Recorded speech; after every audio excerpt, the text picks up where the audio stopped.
এতক্ষণ ভিডিও বানাইনি, জানি অনেক এক্সক্লুসিভ আপডেট মিস করেছি, তবে একটা এক্সক্লুসিভ জিনিস নিয়ে এসেছি। Hey guys, welcome to my channel. Very good morning বন্ধুরা। এখন আমরা কথা বলবো হচ্ছে তুফানের শুটিং থেকে মিমি চক্রবর্তীর লুক ভাইরাল। বন্ধুরা, এটা ভয়ঙ্কর একটা ভিডিও দেখলাম, ফেসবুক স্ক্রোল করতে করতে আমার সামনে এলো। আর আমার এই জিনিসটা বারবারই মনে হয় যে শুটিং সেট থেকে যখন কিছু ভাইরাল হয় তখন সেটা ইচ্ছে করেই করানো হয় এবং সেইটা আরও বেশি করে হাইপ বিল্ড আপ করার জন্য করানো হয়। দেখো, এতটা একটা কনফিডেন্সিয়াল শুটিং, সেখান থেকে যখন একটা মিমি চক্রবর্তীর এরকম ডান্স নাম্বার পুরো ভাইরাল হচ্ছে।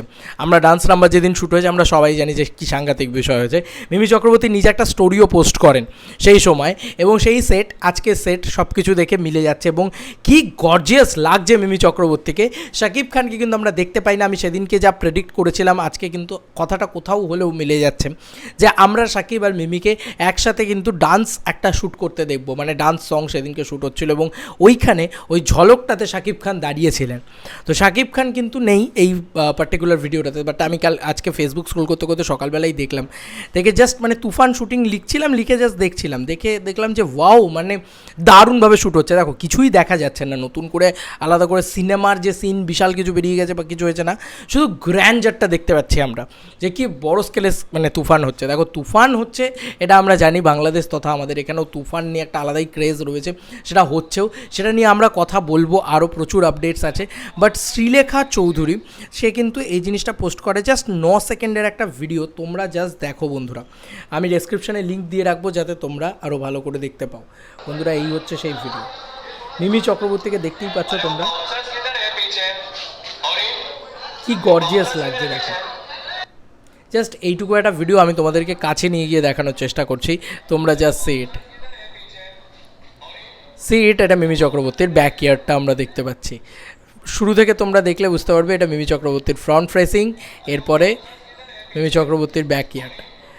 এটা পুরোপুরি ডান্স নাম্বারটা শ্যুট হচ্ছে বোঝা যাচ্ছে, এবং সেই দিনকে শ্যুট হয়েছে সেটা বোঝা যাচ্ছে। Toofan cinema shooting floor with Mimi Chakraborty. Even কি এটা 3 দিন আগে পোস্ট করা হয়েছে ঠিকই, কিন্তু মিমি চক্রবর্তীকে কিন্তু পুরো ট্যাগ করা আছে, মানে মিমি চক্রবর্তীর অফিসিয়াল পেজকে ট্যাগ করা আছে। কি সাংঘাতিক বিষয় না? কি গ্র্যান্ডার এই শ্যুটিংয়ের, কি ভয়ঙ্কর লাগছে দেখতে। আর মিমি চক্রবর্তী কি গর্জিয়াসভাবে সেজেছে, লাল রঙের একটা গাউন, উফ, মানে দারুণ লাগছে এক কথায়।